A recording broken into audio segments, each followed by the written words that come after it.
অবশেষে পৌঁছে গেলাম লোদি গার্ডেনে।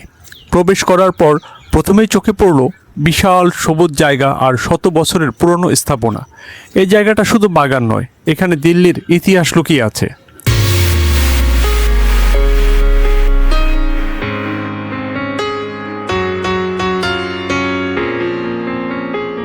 আসসালামু আলাইকুম, সবাইকে স্বাগতম আমার দিল্লি ভ্রমণের চতুর্থ দিনে। আজকে দিল্লির আরেকটি সুন্দর জায়গায় ঘুরতে বের হলাম। সকালের সময় হোটেল থেকে বের হয়ে রওনা হলাম লোদি গার্ডেনের উদ্দেশ্যে। পথে যাওয়ার সময় গাড়িতে করে যেতে যেতে দিল্লির রাস্তার সুন্দর দৃশ্য উপভোগ করলাম।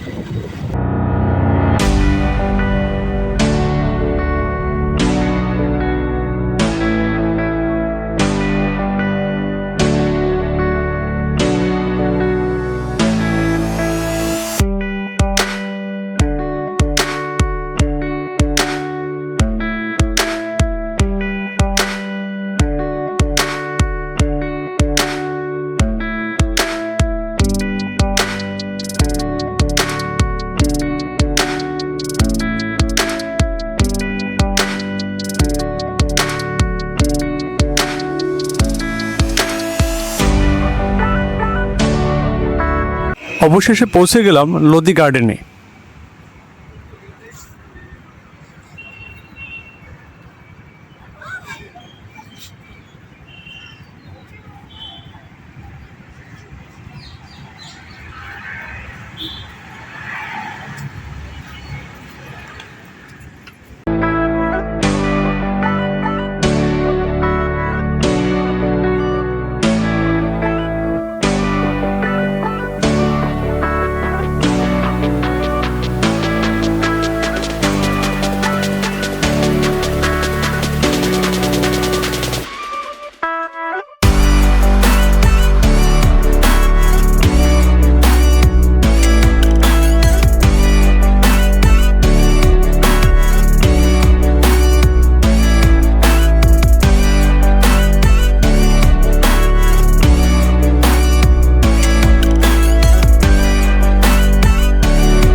প্রবেশ করার পর প্রথমেই চোখে পড়ল বিশাল সবুজ জায়গা আর শত বছরের পুরনো স্থাপনা।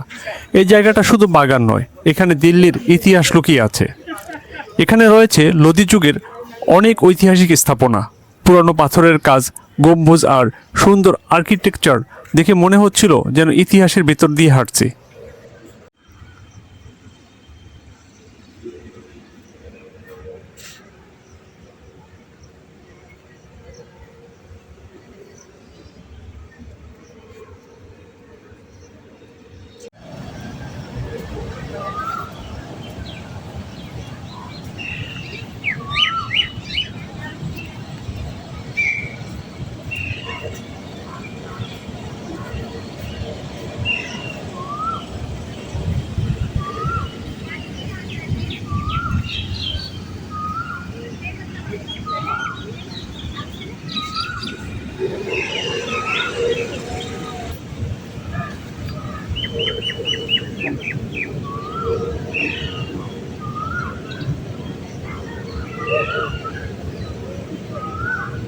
হঠাৎ করেই দিল্লির আবহাওয়া বদলে গেল, শুরু হলো প্রচণ্ড বৃষ্টি।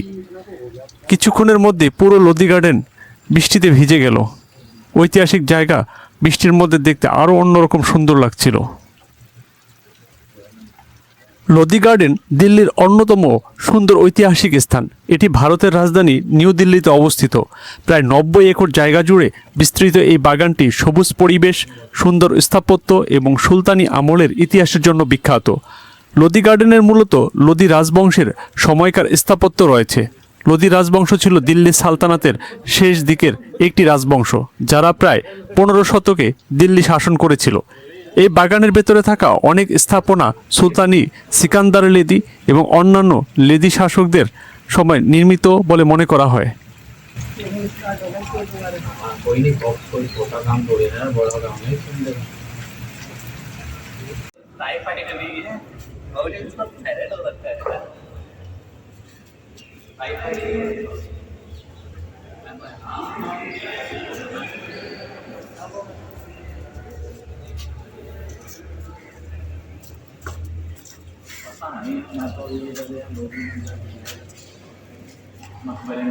গার্ডেনের অনেকগুলো বিখ্যাত ঐতিহাসিক স্থাপনা রয়েছে, তার মধ্যে এটি হলো বড় গুম্বাদ, লোদি গার্ডেনের সবচেয়ে বড় বিখ্যাত স্থাপনাগুলোর একটি।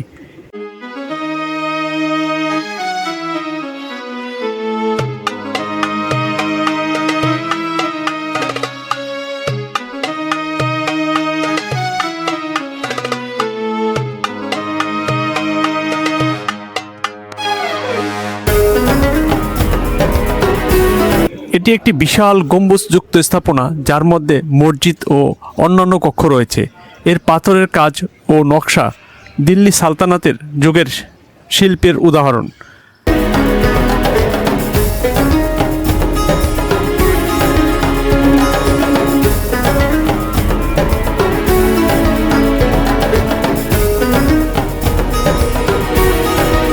সামনে যেটি রয়েছে এটা হচ্ছে শীষ গুম্বাদ। নামটার অর্থ হচ্ছে কাচের গম্বুজ। এক সময় এর দেয়ালে নীল টাইলসের সুন্দর সাজসজ্জা ছিল বলে ধারণা করা হয়।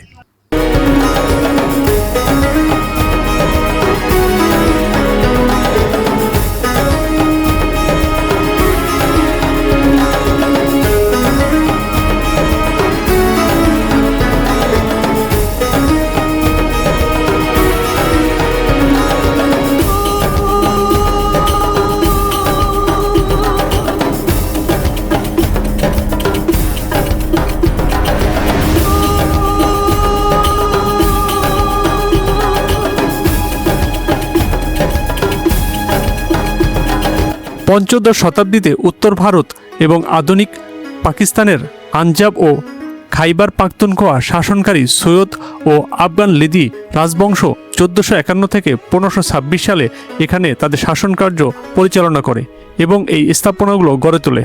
বর্তমানে archaeological survey of India ASI এই উদ্যানটির রক্ষণাবেক্ষণ করে।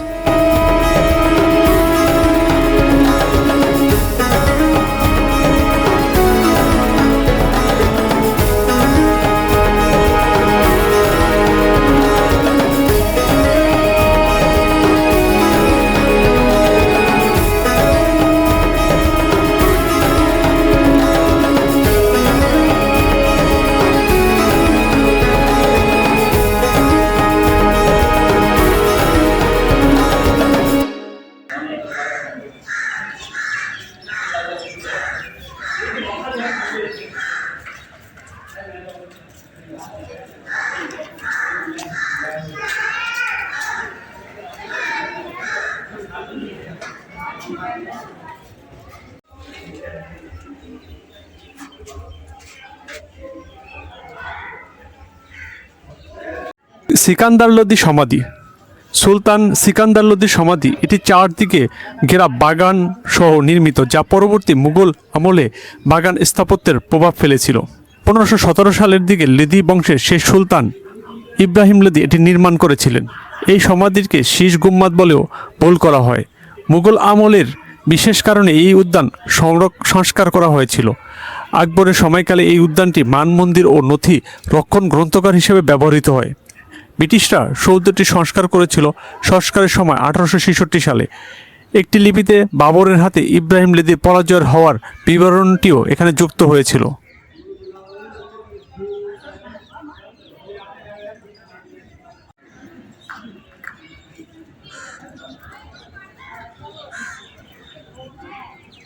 পঞ্চদশ শতাব্দীর পর এই উদ্যানকে কেন্দ্র করে দুটি গ্রাম গড়ে উঠেছিল। 1936 সাল অবধি গ্রাম দুটি এখানে ছিল। এরপর উদ্যান সংস্কারের জন্য গ্রামবাসীকে অন্যত্র সরানো হয়। ভারতের গভর্নর জেনারেল মার্কাস অফ ওয়ালিংটনের স্ত্রী লেডি ওয়ালিংটনের নকশা অনুযায়ী উদ্যানটি সংস্কার করা হয় বলে 1936 সালের 9 এপ্রিল এটিকে লেডি ওয়ালিংটন পার্ক নামে উদ্বোধন করা হয়। 1947 সালে ভারত স্বাধীন হওয়ার পর এই উদ্যানটির নাম রাখা হয় লোদি উদ্যান।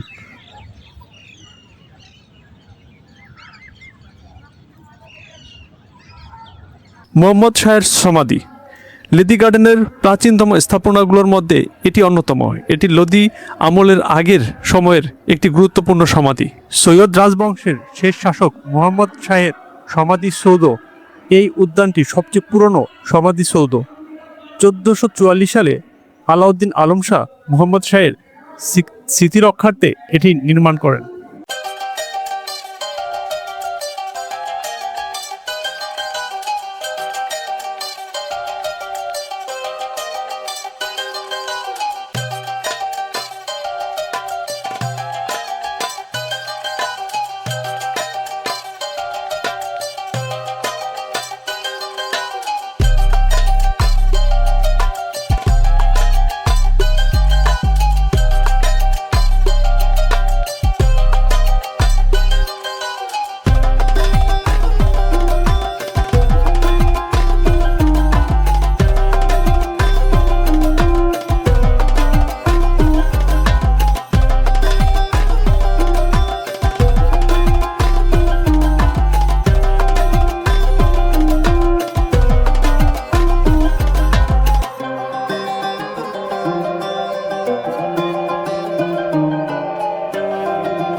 বৃষ্টির কারণে হাঁটতে একটু সমস্যা হচ্ছিল, তারপরও এই মুহূর্তটা ছিল একদম স্মরণীয়।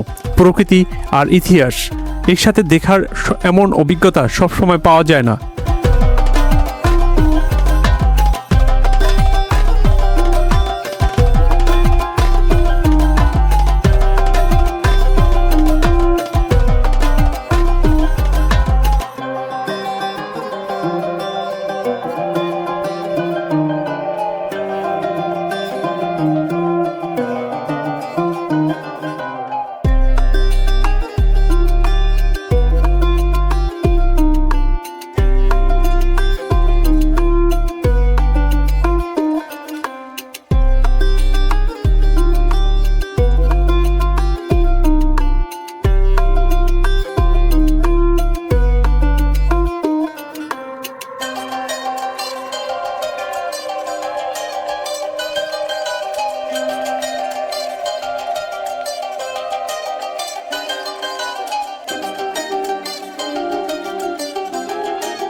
লোদি গার্ডেনের বিশেষত্ব হল দিল্লির ব্যস্ত শহরের মাঝে শান্ত সবুজ জায়গা, প্রাচীন ইসলামিক ও আফগান স্থাপত্যের নিদর্শন, ইতিহাস, প্রকৃতি ও ফটোগ্রাফির জন্য স্থানীয় ও পর্যটকের কাছে খুবই জনপ্রিয় স্থান এটি। এখানে লুকিয়ে আছে প্রায় 500 বছরের পুরনো ইতিহাস। সবুজ প্রকৃতির মাঝে দাঁড়িয়ে থাকা এই পুরনো গম্বুজ আর সমাধিসৌধ আমাদের নিয়ে যায় দিল্লি সালতানাতের সময়। এখানে শুধু একটি বাগান নয়, প্রতিটি পাথরের মাঝে লুকিয়ে আছে ইতিহাসের গল্প।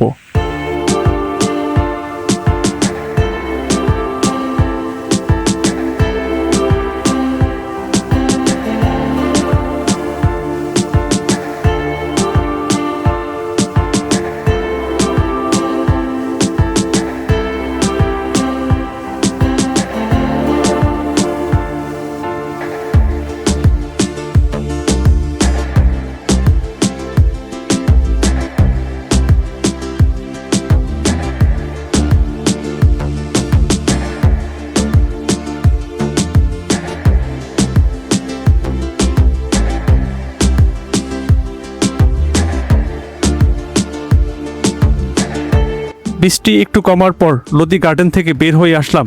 আজকের এই ছোট্ট ভ্রমণ অনেক সুন্দর একটা স্মৃতি হয়ে থাকবে।